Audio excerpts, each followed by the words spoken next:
It was October, the air crisp and metallic, carrying the scent of damp earth and dying leaves. A thick, low fog clung to the ancient redwoods of the Lost Coast, a wild, desolate stretch of northern California where the mountains plunged directly into the Pacific. Here, trails are few, poorly marked, and often reclaimed by nature. Robert Maxwell, a man who sought solitude, knew this better than most. On this particular morning, the fog was denser than usual, muffling sound, until Robert felt he was walking inside a cloud. He'd veered off the main path, following a deer trail, hoping for a hidden waterfall. The ground was treacherous, a carpet of slick pine needles and moss-covered rocks. He moved with the quiet grace of someone who respected the forest. Then he saw it, a dark, rectangular shape, half buried beneath sodden leaves. It was a high-end digital video camera, mud-splattered, scratched, but seemingly intact. No strap, no case, just discarded. It felt out of place, an anomaly. Robert picked it up. He checked for a battery, a memory card. Both were present. A flicker of curiosity, then unease. Who would leave something like this? And why? He tucked it into his pack, a strange sense of obligation settling over him. He would charge it, check for contact information.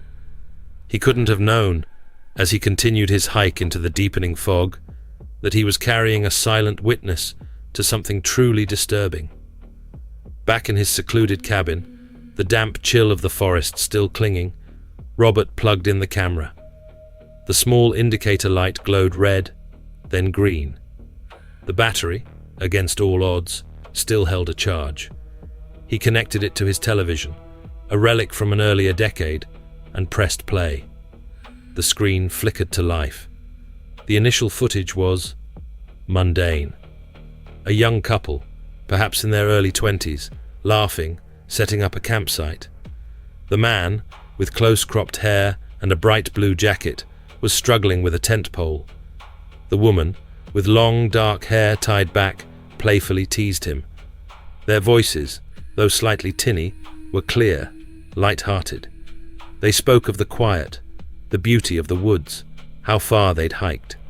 They mentioned a particular trail marker, an old gnarled oak with a peculiar scar on its trunk, suggesting they were deeper than most tourists would venture. Robert felt a pang of relief. Just a lost camera then, perhaps forgotten or fallen from a pack. He watched them gather firewood, cook a simple meal over a small fire, smoke curling lazily upwards against towering trees. The lighting was natural, the shots steady. These weren't amateurs. They were documenting their trip with care, capturing the quiet majesty of the forest at dusk. The camera panned, showing the deepening twilight, first stars appearing through the canopy. Everything was normal, almost. The footage continued into the night. The couple sat by their dying fire, wrapped in blankets, their faces illuminated by the flickering embers. Their conversation grew softer, more intimate. Then, a subtle shift. The man seemed to pause, his head cocked slightly, as if listening. The woman asked if something was wrong. He shrugged it off, attributing it to the wind. But Robert, watching, felt a prickle of unease. The camera, on a tripod, captured the scene with an almost voyeuristic stillness. A long shot followed, an unmoving frame of the dark tree line beyond their camp, utterly black, save for faint starlight. It held for what felt like an eternity. Nothing moved, nothing was heard, save a distant owl and the fire's crackle.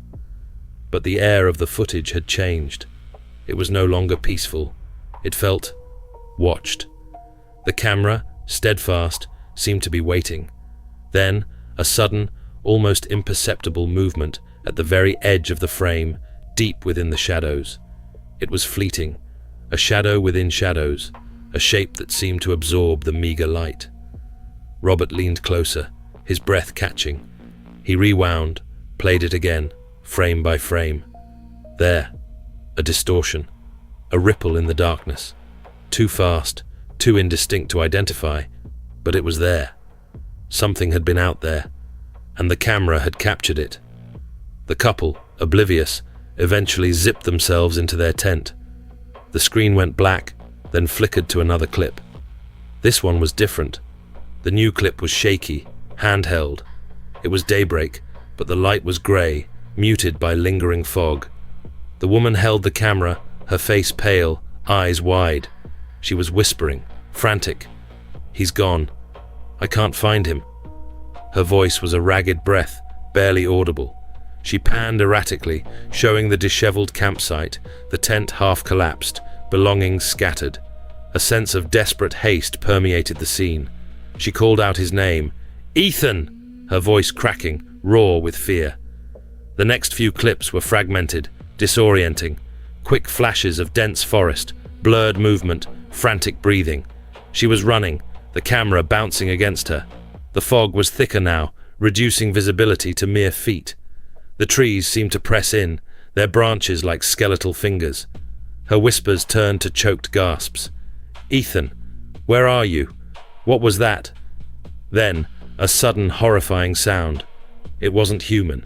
A guttural, wet tearing, followed by a sharp, piercing shriek that seemed to echo from everywhere and nowhere. The camera dropped, hitting the ground with a thud, the lens pointed upwards, showing a dizzying swirl of grey fog and dark branches. A muffled scuffling, a choked cry, and then absolute, crushing silence. The footage continued to record the static image of the forest floor, the sound of the wind, for another minute, before abruptly cutting out. It was a scream that tore through the quiet, and then absolute, crushing silence.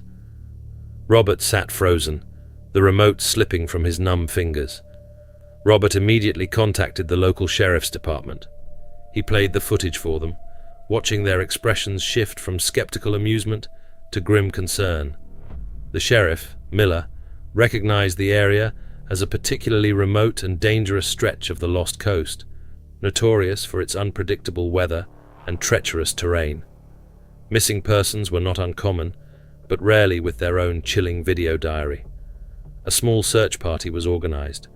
Rangers, deputies, and volunteers combed the area Robert had indicated. They found the gnarled oak, the specific trail marker. They found evidence of an old campsite, long abandoned, but nothing fresh. No discarded tent, no personal belongings, no trace of a recent fire. It was as if the couple and their camp had simply been erased, leaving only the camera as a ghost of their presence. The faces of the young couple, Ethan and the woman, whose name was never definitively confirmed, were circulated, cross-referenced with missing persons databases. Nothing. No match. No one had reported them missing. It was as if they had materialized solely for the camera, only to vanish into the wilderness without a single soul ever realizing they were gone. The strange details multiplied. The lack of any physical evidence, the complete absence of matching missing person reports, the utter silence from friends or family. It was a mystery that defied conventional explanation, a case that quickly went cold. Years passed. Robert Maxwell never forgot the footage. The sheriff's department eventually filed the case as unsolved, a bizarre anomaly. The camera itself, a silent artifact, remained in an evidence locker, a testament to a story no one could fully comprehend. The theories, when discussed in hushed tones by the few who knew, ranged from the mundane to the terrifying. Was it an elaborate hoax? A student film gone wrong? The camera deliberately planted? If so, it was remarkably well produced, and no one ever claimed credit. Or was it something far more sinister? A predator in the woods, human or otherwise? But again, the lack of any bodies, any trace, made even that explanation feel inadequate.